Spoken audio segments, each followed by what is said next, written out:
अस्सलामु अलैकुम व रहमतुल्लाहि व बरकातुह। औज़ु बिल्लाहि मिनश शैतानिर रजीम। बिस्मिल्लाहिर रहमानिर रहीम। अल्लाहनो शुक्र છે, બધા વખાણ એ માબૂદના છે કે બે તંત્ર અંશ એટલે દ્વિતીયાર આપણો પ્રોગ્રામ પૂરો થઈ ગયો.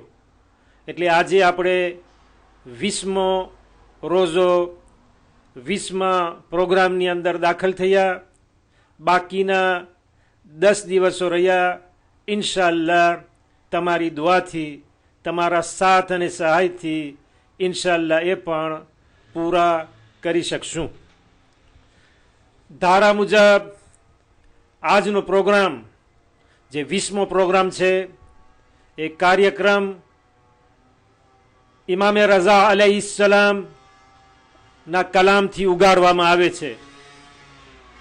8મા ઇમામ ફરમાવે છે કે ખાનદાનવાલોથી એટલે પોતાના નજીકના સગાવાલાઓથી, પોતાના કુટુંબીજનોથી, જે ખાનદાનવાળા હોય એનાથી તમારા રિલેશન, તમારા સંબંધ, તમારા વ્યવહાર હંમેશા તાજા રાખો.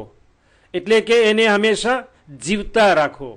એવું ન કરો કે તમારા રિલેશન નબળા થઈ જાય, તૂટી જાય, ભૂસાઈ જાય, ઝાંખા પડી જાય, બલકે એને હંમેશા તાજગી આપો.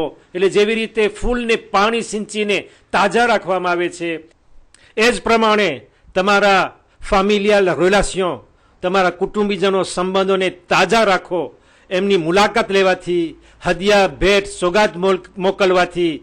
આ તો મારા શબ્દો છે કે કેવી રીતે તાજા રાખવા. હું આ હદીસની તફસીર કરી રહ્યો છું, પણ એ હદીસ તો અડધી જ તમને બયાન કરી. ઇમામ આગળ જઈને ફરમાવે છે, શું કહે છે કે તમારા ખાનદાનવાળાઓથી હંમેશા એના રિલેશન તાજા રાખો. ભલે પછી સલામ કરવાથી કેમ ન હોય. એટલે સલામ કરીને પણ એ રિલેશનને હંમેશા નવી જિંદગી આપો, નવી તાજગી આપો. બીજી હદીસમાં ફરમાવે છે, ઇમામની બીજા કલામ છે, કલામે મુબારક, કહે છે કે તમારાથી જે મોટી ઉંમરના હોય, જે બુઝુર્ગ છે, જે મોટા લોકો છે, એની તમે સભ્યતા રાખો, એને તમે માન આપો, એની વાતને તમે માનો. અને નાના લોકો હોય જે તમારાથી ઉંમરમાં ઓછી વયના છે, નાની ઉંમરના છે, બચ્ચાઓ અને જવાનો છે, એના ઉપર તમે દયા કરો. અગર તમે મોટાઓનું માન નથી રાખતા, સભ્યતા નથી રાખતા અને નાનાઓ ઉપર દયા નથી કરતા, રહેમ નથી કરતા, તો એમ સમજો કે તમે અમારાથી દૂર છો. એટલે અમે તમારા જે ઇમામ છીએ, અમારા મૌલા, અમે તમારા આકા છીએ, તો તમે અમારા શિયા કેવડાવો છો, તો તમે એવા શિયા છો કે અમારાથી છેટા છો, બલકે નજદીક નથી. તમને માલુમ છે કે માહે મુબારક રમઝાનની 19મી, 21મી, 23મી રાત એ રાતો છે કે જેને શબે કદ્ર કહેવામાં આવે છે.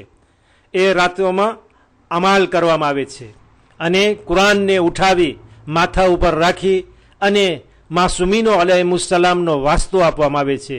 એમાં અલ્લાહનું પણ નામ લેવામાં આવે છે. તો સવાલ એ જ અમાલ ઉપર થઈ રહ્યો છે કે આપણે કહીએ છીએ અમાલની અંદર કે બેકે યા અલ્લાહ, બીકી યા અલ્લાહ, બીકા યા અલ્લાહ. તો હવે તમે બતાવો કે આમાં કઈ રીત સાચી છે, કયો શબ્દ બરાબર છે. બેકે, બીકી યા બીકા. યા અલ્લાહ તો બરાબર છે, પણ એની શરૂઆતમાં શું કહેવું જોઈએ કે જેથી આપણો મકસદ જે અમલ કરવાનો છે એ પૂરો થઈ જાય. સવાલ તમારી સામે મૂકવામાં આવે છે, તમે વિચારીને જવાબ આપશો.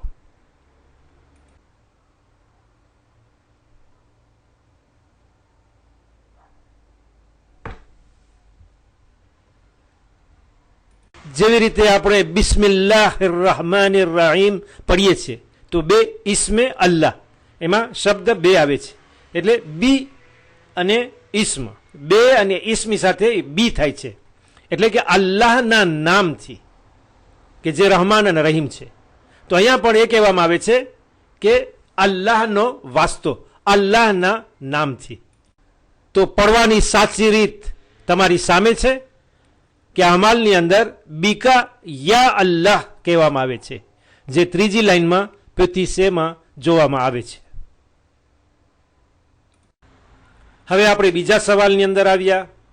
એ પણ તારીખનો સવાલ છે, જાણકારીનો સવાલ છે કે ઇમામ અલી અલૈહિસ્સલામની એક ઘરવાળી હતા જેમનું નામ હતું જનાબે ફાતેમા ઝહરા સલામુલ્લાહ અલૈયા. પૈગંબરની દીકરી થાય તે આપની પહેલી બીબી હતા. પછી એક બીજી બીબી હતા જે ઉમ્મુલ બનીનથી ઓળખાય છે, હઝરત અબ્બાસ અલમદારની માં.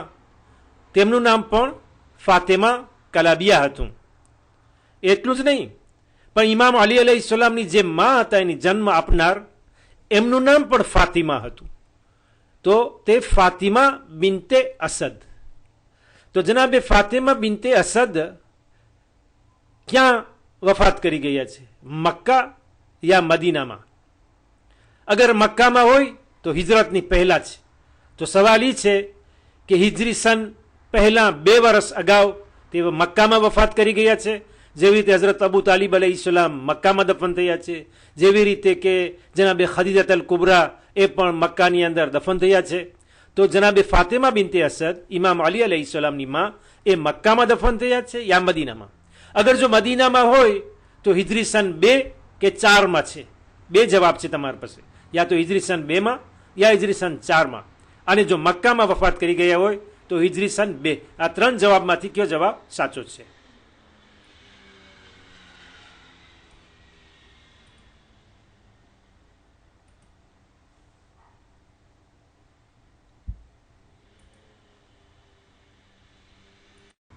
જનાબે ફાતિમા બિનતે અસદ એટલે હઝરત અબુ તાલિબ અલૈહિસ્સલામની બીબી અને ઇમામ અલી અલૈહિસ્સલામની માતુશ્રી તે મદીનામાં વફાત કરી ગયા છે.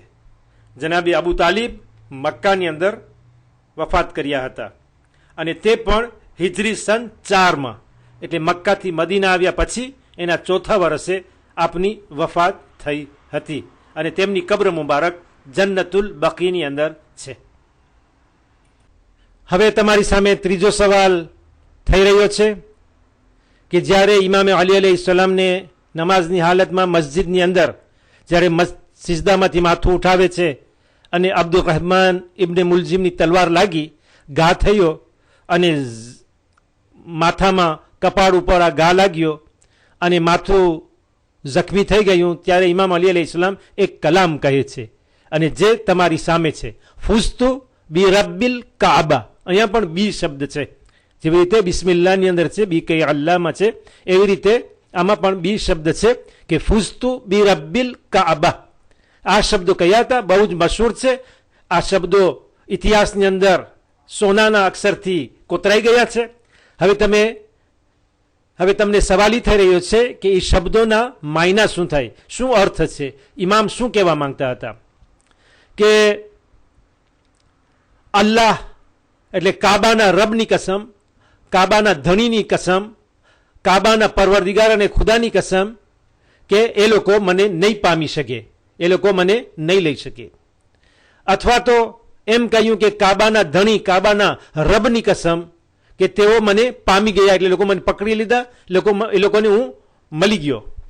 અથવા તો એમ કહેવા માંગતા હતા કે કાબાના રબ, કાબાના ધણી, કાબાના પરવરદિગારના કસમ, કાબાના ખુદાની કસમ કે ખરેખર હું પામી ગયો, હું જીતી ગયો, હું ફાવી ગયો, હું કામયાબ થયો. આ 3 જવાબમાંથી કયો જવાબ સાચો છે? અર્થનો શબ્દો તો બરાબર છે, ફુસ્તુ બી રબ્બિલ કાબા, પણ માયના ક્યાં સાચા છે એ તમે બતાવશો. જે તમારી સામે 3 માયના મૂકવામાં આવ્યા છે એમાંથી તમને ચૂંટવાનું છે.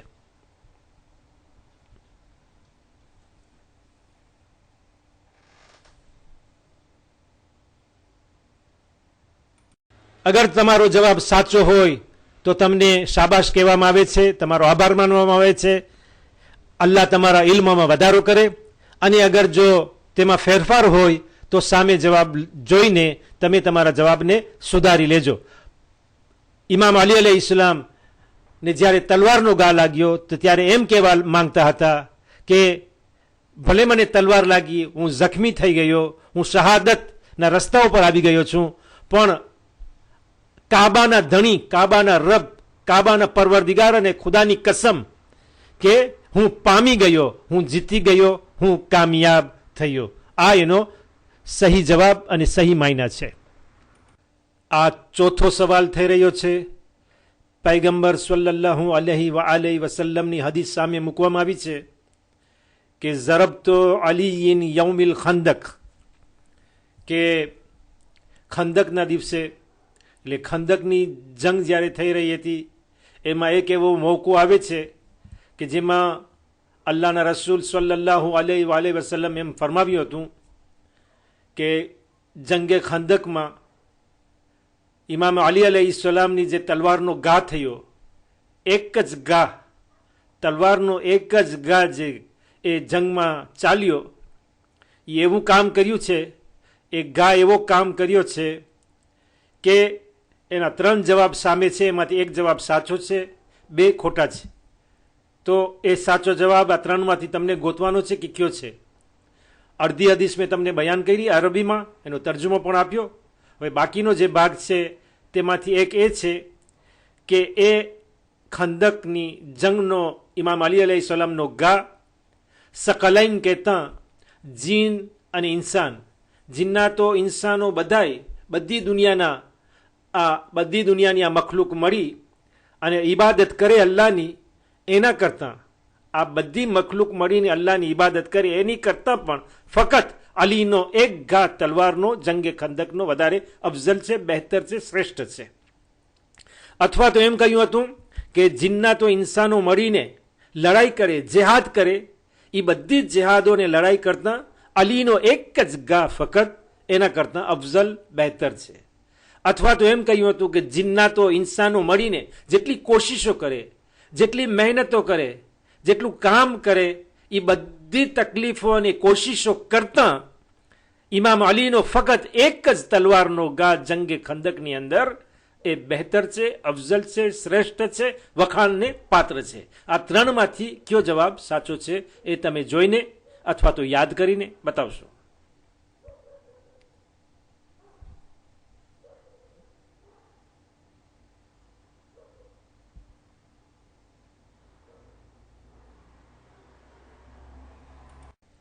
હદીસ આ પ્રમાણે છે કે ઝરબતો અલીયિન યૌમિલ ખંદકે અફઝલો મિન ઇબાદતી સકલાઈન.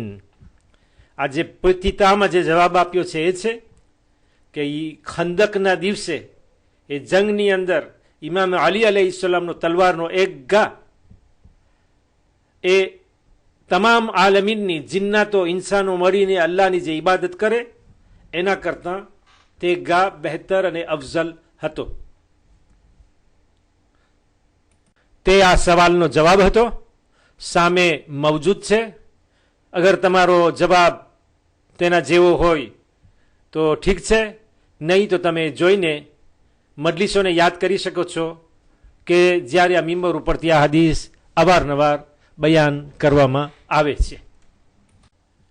મને માલુમ છે કે શબે કદ્રના અમાલ કરીને તમે ઘણા થાક્યા છો, જેથી હું તમારો વધુ ટાઈમ લેતો નથી અને આ સવાલ જવાબ ક્વિઝના કાર્યક્રમને જલ્દી પતાવું છું, જેથી તમને ઇલ્મનો ખોરાક પણ મળી જાય અને ટાઈમ પણ બચી જાય. તો 5મો સવાલ આપણી સામે આવી ગયો છે. એ પણ એ વખતનો છે કે જ્યારે જંગે નહરવાન થવાની હતી.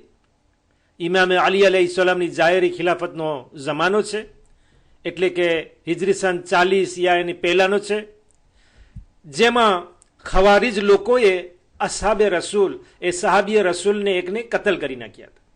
ખવારીજ તે લોકો છે કે જે ઇમામ અલી અલૈહિસ્સલામના સાથીઓ હતા અને જંગે સિફીન પછી એ લોકો ઇમામ અલીને એકલા છોડી અને સામે દુશ્મન બનીને ઊભા રહી ગયા અને આ લોકો એક સહાબીએ રસૂલને કતલ કરી નાખ્યા.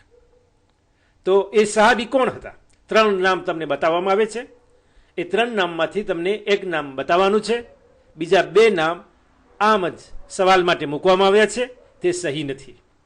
યા તો જનાબે કોમેલ હતા, યા તો જનાબે ખબ્બાબ હતા, યા તો જનાબે મૈસમ હતા. આ 3માંથી ક્યાં સહાબી હતા?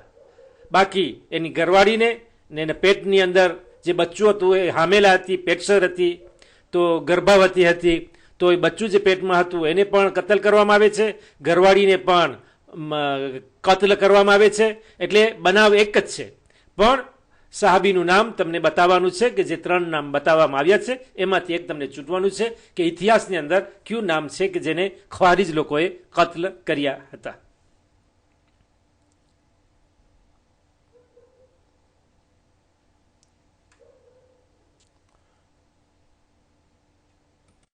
જવાબ તમારી સામે મૂકવામાં આવે છે. ન જનાબે મૈસમ હતા, ન જનાબે કોમૈલ હતા તો તે જનાબે ખબ્બાબ, જે તમે સામે જોઈ રહ્યા છો. હવે આપણે 6થા સવાલમાં પ્રવેશ કરીએ છીએ. સવાલ થઈ રહ્યો છે કે અબવા એક ગામ છે, એક જગ્યા છે મક્કા અને મદીનાની વચમાં. ત્યાં એક કબ્ર છે, ત્યાં કોઈ દફન થયું છે. હવે તે કોણ છે એ તમે અમને બતાવશો. હઝરત અબ્દુલ્લા પૈગંબર સલ્લલ્લાહુ અલૈહિ વસલ્લમના બાપ ત્યાં દફન થયા છે, યા તો હઝરત આમીના પૈગંબર સલ્લલ્લાહુ અલૈહિ વસલ્લમના માં ત્યાં દફન થયા છે, યા તો હઝરત ફાતિમા બિન્ટ અસદ જે ઇમામ અલી અલૈહિસ્સલામની માં થાય. એટલે કે પૈગંબરની માં ત્યાં દફન થયા છે, યા ઇમામ અલીની માં, યા તો પૈગંબરના બાપ. આ 3માંથી કોણ ત્યાં દફન થયું છે? જે મદીનાથી મક્કા જાતી વેળા એ ત્યાં ગુજરી ગયા અને ત્યાં દફન કરવામાં આવ્યા.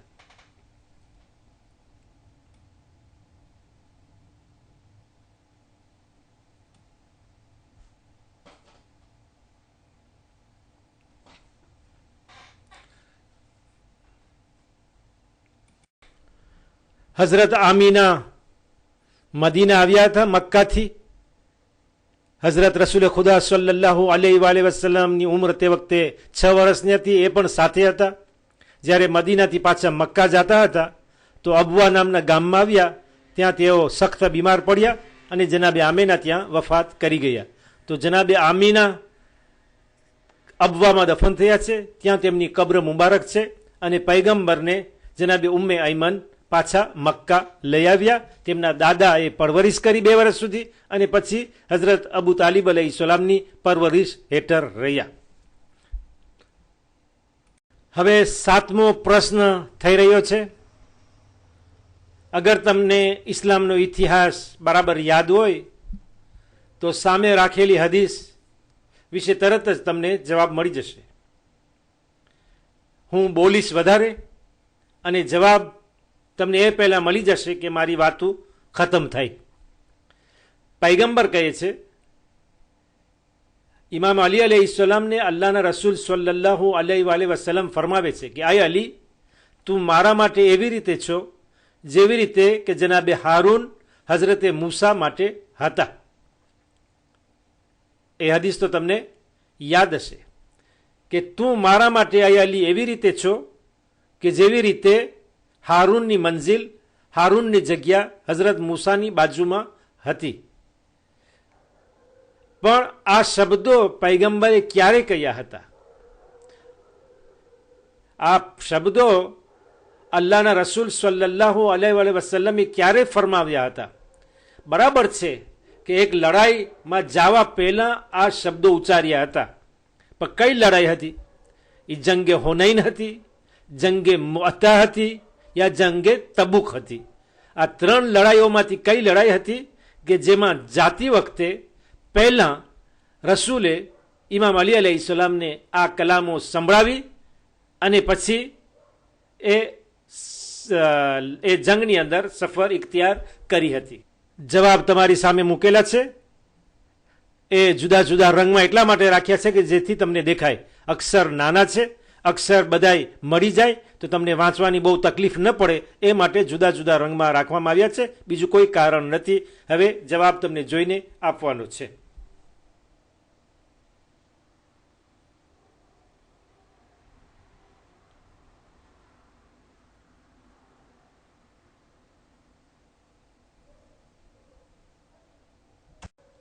જવાબ જરૂર તમને મળી ગયો હશે, મને 100% ખાતરી છે. કારણ કે અવારનવાર આ સવાલ અને આ વાત, આ ઇતિહાસ તમારી સામે બીજા પ્રોગ્રામની અંદર દોહરાવવામાં આવી ચૂક્યો છે. તો તે છતાં સવાલ હતો એટલે સવાલ તમારી સામે મૂક્યો. જવાબ પણ આપવો મારી ફરજ છે, એટલે જવાબ પણ તમારી સામે પેશ કર્યો છે. તે વખતે હતું કે જ્યારે તબુકની લડાઈમાં જવા પહેલાંનો આ બનાવ હતો. ઇમામ અલી અલૈહિસ્સલામને અલ્લાહના રસૂલ મદીનામાં છોડી જાય છે અને પોતે એકલા લશ્કરની સાથે એ જંગે તબુકમાં જાય છે. તે વખતે કહ્યું હતું ઇમામ અલીના સવાલના જવાબમાં કે તમને એ શું પસંદ નથી? હું તમને અહીંયા રાખી જાઉં છું કે તમે તમારી જગ્યા મારી બાજુમાં એવી રીતે છે જેવી રીતે જનાબે હારૂનની હજરત મૂસા પાસે હતી, સિવાય એટલું કે મારા પછી નબુવત ખતમ થાય છે, એટલે તમે મારા વારસદાર, ગાદી વારસ, વસી, ખલીફા અને લોકોના વલી છો.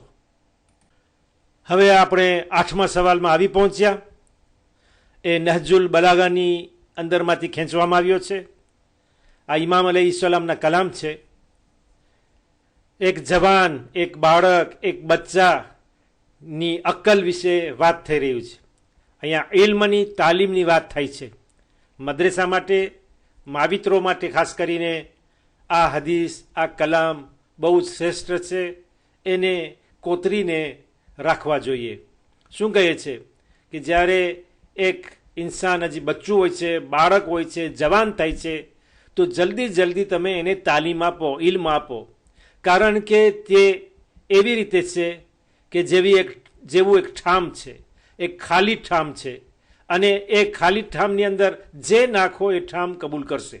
એટલે હદીસનો પહેલો ભાગ તમને આપવામાં આવ્યું છે કે જવાન અથવા બાળકની અથવા બચ્ચાની અકલ એવી છે, એની સમજદારી, એનું મગજ એવું છે, પણ 3 જવાબ જે છે એમાંથી એક જ જવાબ સાચો છે, 2 ખોટા છે. એટલે ઇમામના કલામ એ નથી. ઇમામના જે કલામ છે એ તમને ગોતવાના છે 3માંથી, પણ હું તેનો તર્જુમો તમને આપું છું. તો જવાન અથવા બાળક એવી રીતે છે કે જેવું એક ઠામ છે. ઠામની અંદર જે તમે રાખો, તેલ રાખો, ઘી રાખો, પાણી રાખો, શરબત રાખો, એ બધું કબૂલ કરશે, કારણ કે એ ખાલી છે અને જે નાખો એ લઈ લેશે. પછી ચોખ્ખું પાણી હોય યા ખરાબ પાણી, ગંદુ પાણી હોય, એમાં ગંધ આવી રહી હોય, પણ તે કબૂલ કરી લેશે, કારણ કે ખાલી છે. એ જ પ્રમાણે એક જમીન છે કે જેમાં કદી વાવેતર કરવામાં આવ્યું નથી, તો એ જમીન પણ જે દાણા નાખશો એ કબૂલ કરી લેશે, કારણ કે એ જમીન જ તાજી છે, એની અંદર કાંઈ ખડ ઉગ્યું નથી, કોઈ વાવેતર થયું નથી, એટલે તૈયાર છે એ દરેક વસ્તુને સ્વીકારવા માટે. અથવા તો એ જવાન, એ બાળકનો દાખલો એના જેવો છે કે જેવી રીતે એક કોરો કાગળ છે. કોરા કાગળ ઉપર જે લખવું એ લખી શકો, કારણ કે હજી કોઈ લખાણ નથી, કોઈ સહી નથી, સહી સિક્કા નથી, તો જે આપણે લખવું હોય, જે એના ઉપર કોતરવું હોય, જે ચિતરવું હોય એ થઈ શકે છે. ભલે એમાં કાંઈ લખવું ન હોય અને નાના બચ્ચાની જેમ કલમ અને સ્ટીલો લઈને એમાં ઘીસોટા કરતો હોય તો એ પણ કરી શકે છે, કારણ કે કાગળ કોરું છે, એમાં કાંઈ લખાણ નથી. તો આ 3 જવાબમાંથી કયો જવાબ સાચો છે, જે ઇમામ અલી અલૈહિસ્સલામના કલામની અંદર તેનો ભાગ બની શકે છે, બલકે તેનો ભાગ છે. એક ભાગ તમને આપવામાં આવ્યો અને બીજો ભાગ એ છે, એક ઠામ છે, જમીન છે યા કોરું કાગળ છે.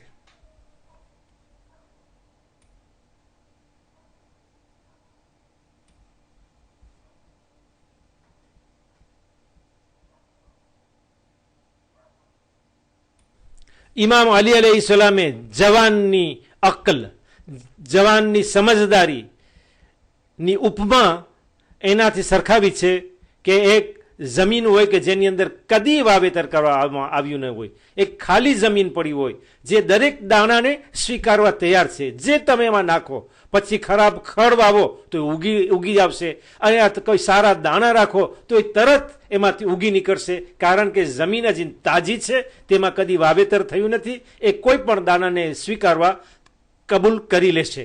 તો એ માટે કહેવામાં આવે છે કે જવાનને, બચ્ચાઓને જલ્દી તમે તાલીમ આપો. જો ઇસ્લામની તાલીમ પહેલે આપવામાં નહીં આવે અને દુનિયાની તાલીમ અથવા બીજી કોઈ ખરાબ તાલીમ, ખરાબ શિક્ષણ એને મળી જશે, તો હવે તમને મુશ્કેલ પડશે કે એને કાઢી અને સારી તાલીમ, સારું શિક્ષણ આપવામાં આવે.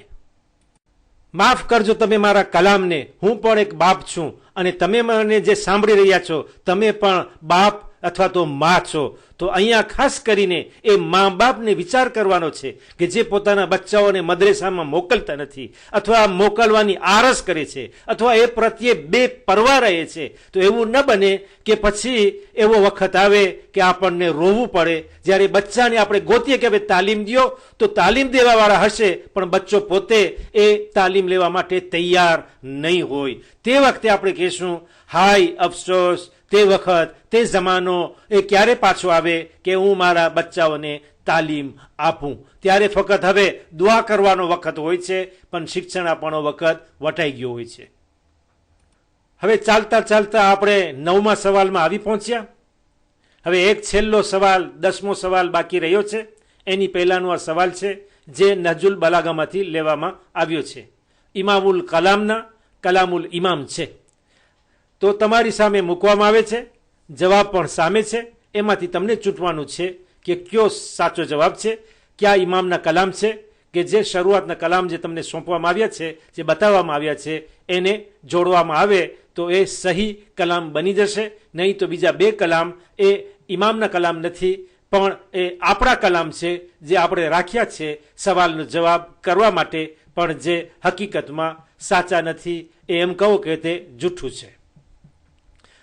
શું છે કે નહજુલ બલાગામાં ઇમામ ફરમાવે છે કે હે અલ્લાહ, હે મારા રબ, હે મારા પાળનહાર, અલ્લાહને કહી રહ્યા છે કે મારા માટે ફખ્રની વાત છે, મારા માટે આ ગર્વની વાત છે કે તું મારો ખુદા છો. એટલે કે ઇમામ અલી કહી રહ્યા છે કે સારું થયું કે બીજો કોઈ મારો ખુદા નથી. જેવી રીતે કોઈ મૂર્તિની પૂજા કરે છે, કોઈ ચાંદને ખુદા કહે છે, કોઈ આગને ખુદા કહે છે, કોઈ સૂરજને ખુદા કહે છે.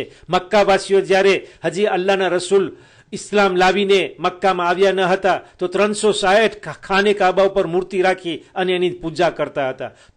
એ લાત કે મનાત કોઈ મારો ખુદા નથી, પણ તું મારો ખુદા છો, અલ્લાહ રહમાન અને રહીમ. તો મારા માટે આ ફખ્રની વાત છે. પછી કયા કલામ ઇમામના હોઠ ઉપર આવ્યા હતા એ હવે તમને બતાવવાના છે.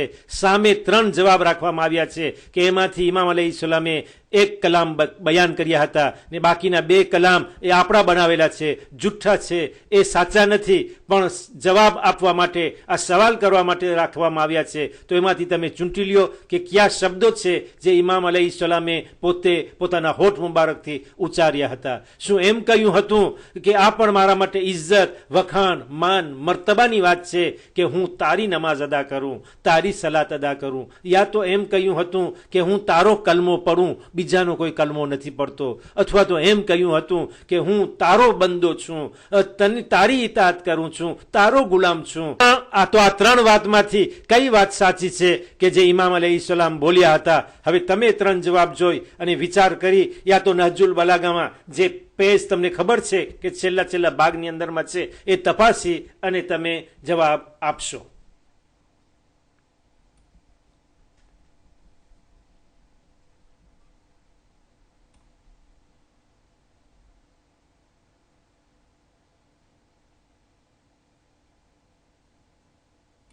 ઇમામ અલી અલૈહિસ્સલામ એમ કહ્યું હતું કે હે મારા રબ, હે મારા પરવરદિગાર, મારા માટે ફક્ત એ જ ગર્વની વાત છે, ફખ્રની વાત છે કે તું મારો ખુદા છે અને આ મારા માટે ઇજ્જત છે, વખાણને પાત્ર છું હું, અને આ મારે માન અને મર્તબો છે, મારા માટે વખાણને લાયક છે કે હું તારો બંદો છું, હું તારો ગુલામ છું, તારી ઇતાઅત અને ફરમાબરદારી કરનારો છું. એવું નહીં કે બીજા કોઈ ખુદાની ફરમાબરદારી કરું, બીજાનો કૈદી બની જાઉં, બીજાનો ગુલામ બની જાઉં, છતાં કે તું મારો ખાલિક, માલિક, મારો પેદા કરનાર છો, મને રોજી આપનાર છો, મારી જાન તારા હાથમાં છે, રૂહ તું આપવાવાળો છે અને રૂહને ખેંચવાવાળો તું છો, અને પાછો મને તારી સામે આવવાનું છે.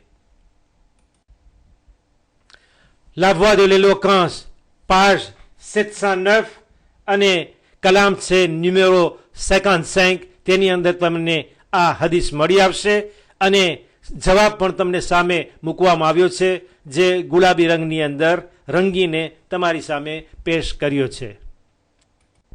હવે આપણી સફર અંતિમ મંજિલ ઉપર પહોંચી છે. આપણે 10મા પ્રશ્નની અંદર આવ્યા. આ છેવટનો અને આખરી સવાલ છે. પહેલા 2 સવાલોની જેમ આ સવાલ પણ નહજુલ બલાગા ઉપર છે ઇમામ અલૈહિસ્સલામની હદીસ સામે મૂકવામાં આવી છે. જુઓ તો ખરી, ઇમામ અલૈહિસ્સલામના કલામની અંદર કેટલી ખૂબીઓ સમાયેલી છે. એવા એવા કલામ છે કે જે આમ જ વાંચી જવા તો કાંઈ સમજાય નહીં, પણ એને બરાબર મગજ ઠંડો હોવો જોઈએ, રાહત હોવી જોઈએ, શાંતિની સાથે વાંચવું જોઈએ, કારણ કે બહુ જ ઊંડો વિચાર માંગે છે, મેડિટેશન કરવું જોઈએ.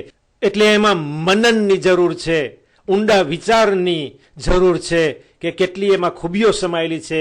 બહુ જ ફિલોઝોફી છે કે જે સમજવું મુશ્કેલ છે. ઇમામ કહે છે કે આપણે આપણા દેશમાં ન હોય, પારકા દેશમાં છે, એક બીજા કોઈ દેશમાં છે કે જે આપણું વતન નથી, જેને એક્ઝિલ કહેવામાં આવે. આપણે પરદેશમાં છીએ, છતાં આપણે નાણાંવાળા છીએ, પૈસાવાળા છીએ, બરકત અને બરકત છે, માલને છલોછલ છે, પૈસો ઘણો છે.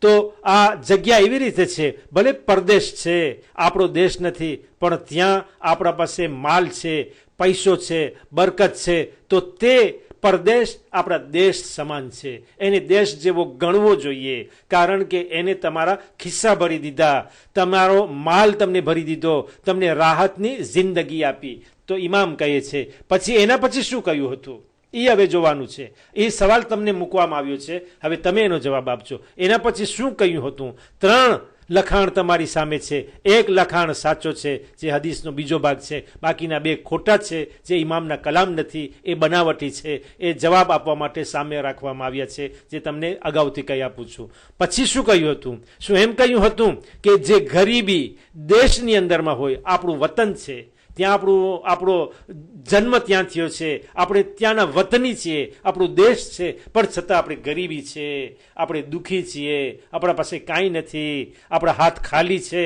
તો એ કેવું છે? એ વતન, એ દેશ આપણા માટે કેવું છે? એવું છે કે જાણે એક પરદેશ છે, જાણે આપણે કોઈના દેશમાં જીવી રહ્યા હોય એવી રીતે આપણો દેશ આપણને લાગે છે. એમ કહ્યું.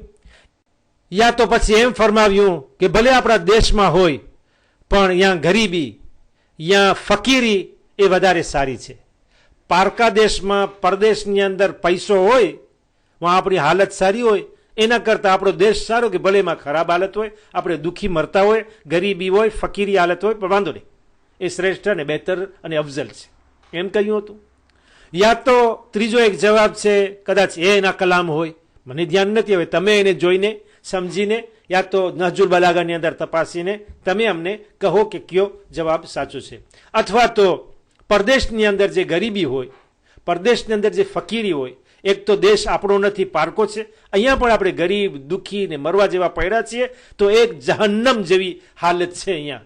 હવે જહન્નમની જે કિતાબની અંદર વાત થઈ છે, મિંબર ઉપરથી બયાન થાય છે, એ તો જહન્નમ એક અલગ છે, પણ આ જહન્નમ જેવી હાલત છે કે અહીંયા પણ આપણે દુનિયાની અંદર સુખ નથી, આખિરતમાં શું થશે એ તો કાંઈ ખબર નથી. તો કયો જવાબ સાચો છે?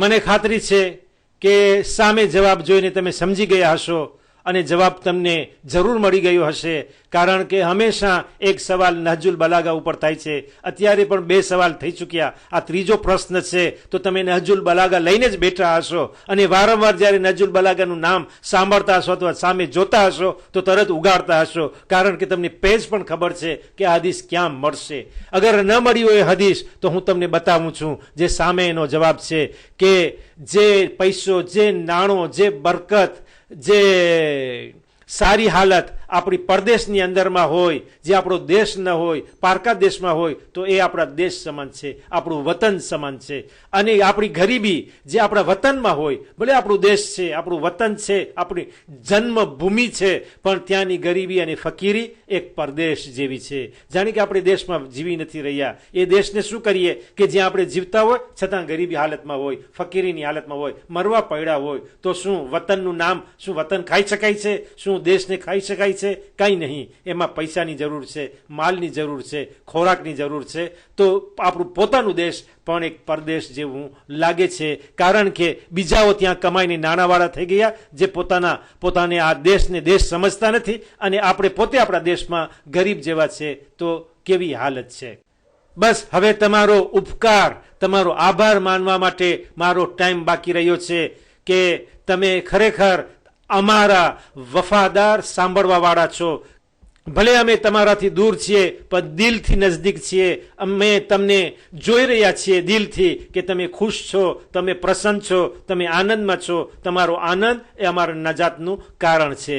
અને આ દિવસોની અંદરમાં તો અગર આ માહે મુબારક રમઝાનના પવિત્ર દિવસો છે, મુબારક દિવસો છે, જેમાં આપણે અલ્લાહના મહેમાન છીએ, તો કેમ બને અલ્લાહના સુફરા ઉપર, અલ્લાહના ટેબલ ઉપર આ પણ એક જે બરકત પીરસવામાં આવી છે, આ પણ જે રોજી પીરસવામાં આવી છે, જે ઇલ્મની રોજી છે, તો એને પણ આપણે સાથે મળીને ખાઈએ નહીં અને એકબીજાને ફાયદો અને સવાબ પહોંચાડીએ નહીં. તો હું તમારો આભાર માનું છું અને તમને ઇન્શાલ્લાહ કહીને વચન આપું છું કે ઇન્શાલ્લાહ આપણે કાલે ફરી આ ટાઈમમાં ને આ જગ્યામાં મળશું. ત્યાં સુધી અલ્લાહ હાફિઝ. વાલેકુમ સલામ વરહમતુલ્લાહી વબરકાતુહ.